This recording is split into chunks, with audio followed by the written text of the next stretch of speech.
Bismillahirrahmanirrahim. Assalamualaikum warahmatullahi wabarakatuh. Waalaikumsalam warahmatullahi wabarakatuh. Baik, pada kesempatan malam hari ini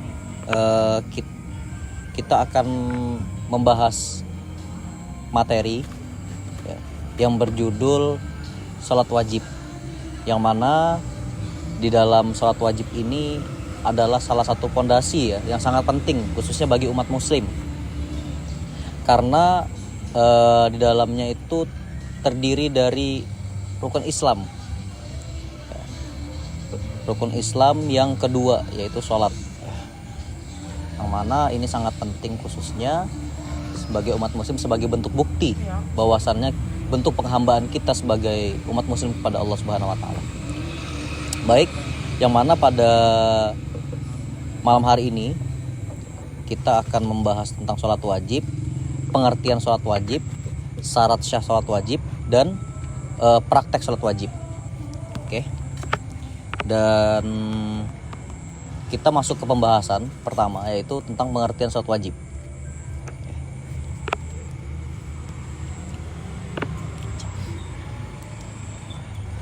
Pengertian sholat wajib ialah ibadah fardu yang harus dilakukan setiap umat muslim, yang mana di dalam sholat fardu tersebut terdiri dari 5 sholat.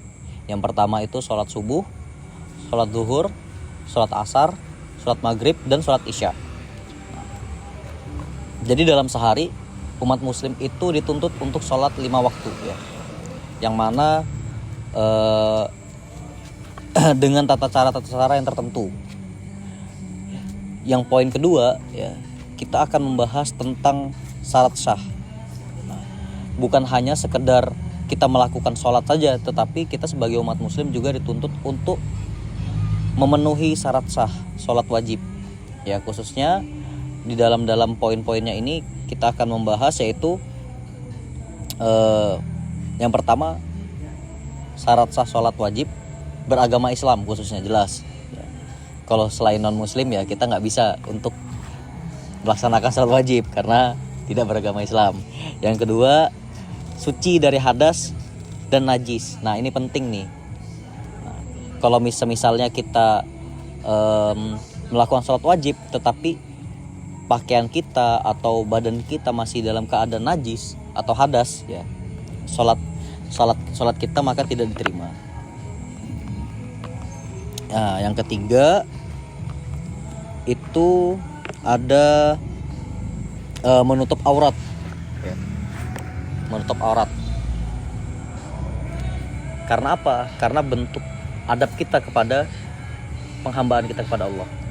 Nah, jadi ketika kita melakukan sholat ya kan, kita tidak boleh menggunakan pakaian yang tidak menutup aurat. Contohnya seperti apa? Contohnya seperti kita menggunakan celana pendek ya kan, atau menggunakan baju yang sifatnya tidak pantas. Karena seperti ini aja logikanya. Ketika kita melakukan perjamuan ya, undangan ke pesta atau pesta-pesta tertentu, pasti kita menggunakan pakaian yang bebas dan pantas. Ya begitu juga bentuk kita penghambaan kepada Tuhan kita ya kan? Kita memakai pakaian yang bebas, yang pantas ya kan, dan menutup aurat. Agar apa? Agar sebagai bentuk adab kita kepada penghambaan kepada Allah Subhanahu wa taala. Yang ketiga, masuk waktu sholat ya. Kita gak bisa sholat kalau misalnya gak masuk waktu sholat ya, kecuali sholat sunnah ya, yang pernah dianjurkan oleh Nabi, seperti sholat duha ya kan. Habis itu kalau pagi ya sholat duha ya kan, dan lain-lain.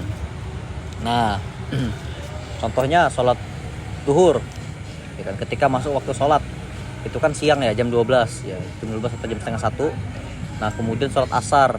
Nah, sholat asar itu dia jam setengah 4 di dalamnya, setengah 4 sampai jam 4. Nah itu masuk waktunya. Yang ketiga itu sholat maghrib. Sholat maghrib itu jam setengah 7 ya. Setengah 7 sampai jam 7 itu masuk waktu sholat maghrib. Kemudian sholat isya jam setengah 8. seperti itu. Kemudian sholat subuh itu jam setengah 5. Nah, jadi ketika masuk waktu sholat itu kita sebagai umat muslim dituntut untuk melaksanakan sholat 5 waktu. Kemudian syarat yang lain yaitu menghadap kiblat, ya. Menghadap kiblat ini jelas ya, kiblat kita mengarah ke Ka'bah. Kemudian yang terakhir itu niat. Nah, niat ini penting dalam pondasi sholat, karena kalau misalnya kita pergi dalam keadaan tidak niat, ya wallahu alam sholat kita bakal diterima atau tidak, itu kembali lagi kehendaknya Allah Subhanahu wa taala. Kemudian masuk ke poin selanjutnya yaitu rukun sholat wajib atau rukun-rukunnya, ya, tata caranya, ya. Yang pertama itu ada niat, ya. Sebelum kita melakukan sholat, kita sebelum itu niat, kemudian itu kita berdiri, ya, bagi yang mampu. Apabila yang ada kelainan seperti cacat, ya kan, tidak punya kaki, ya, mohon maaf, itu dia tidak dianjurkan untuk berdiri karena posisinya dia tidak mampu. Kemudian takbiratul ihram, ya kan. Kemudian selanjutnya setelah takbiratul ihram membaca Al-Fatihah. Kemudian ruku, kemudian i'tidal, selanjutnya sujud.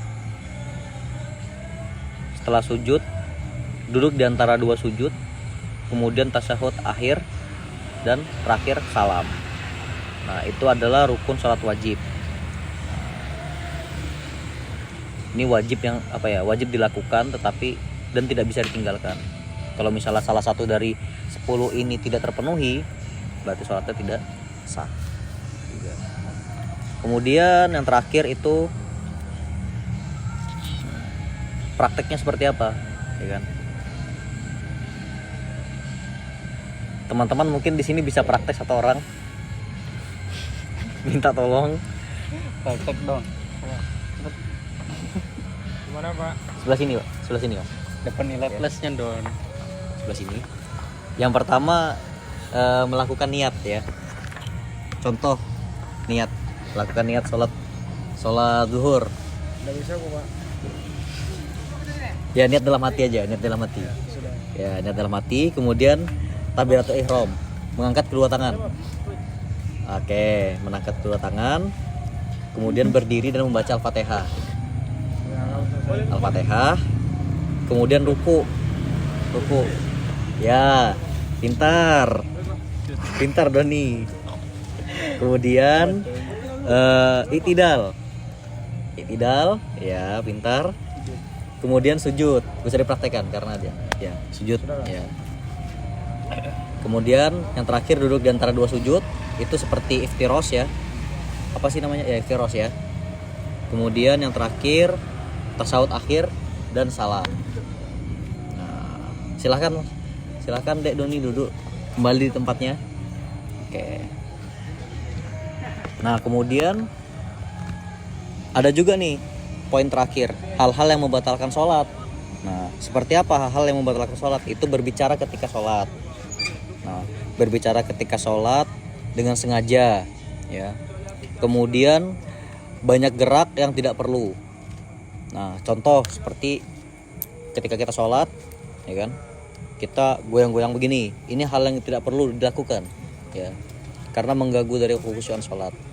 Nah, kemudian tertawa terbahak-bahak, ya, tertawa terbahak-bahak. Nah, itu salah satu bentuk membatalkan sholat.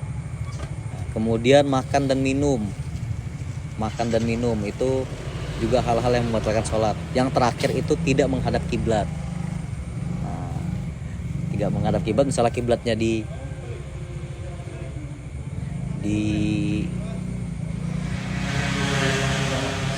kiblat dari barat, ya kan? Nah, kita ngadap ke utara, nah, itu salah, ya, seperti itu. Baik, untuk selesai sudah untuk pembahasan sholat wajib ya pada malam hari ini. Mungkin dari teman-teman ada yang ingin bertanya tentang sholat wajib? Gini kok. Ya. Siapa? Namanya Sabarudin. Iya Pak. Oh ya, Sabarudin ingin bertanya ya. Misalkan kan dalam keadaan sholat ini Iya. tentang batal nih. Ya. Kita udah sholat udah sampai rakaat kedua lah. Ya.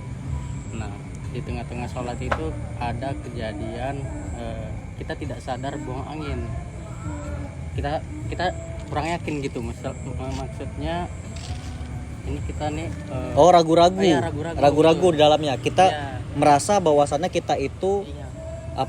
buang angin ya. Nah Tetapi kita di satu sisi juga merasa nggak buang angin, ragu-ragu ya. itu sering terjadi. Sering terjadi ketika dalam sholat ya, seperti itu. Itu bagaimana? Oke, saya sedikit jelaskan ya. Ini landasan dari dari fikih ya. Qaidatul asasiyah, di dalamnya itu terdapat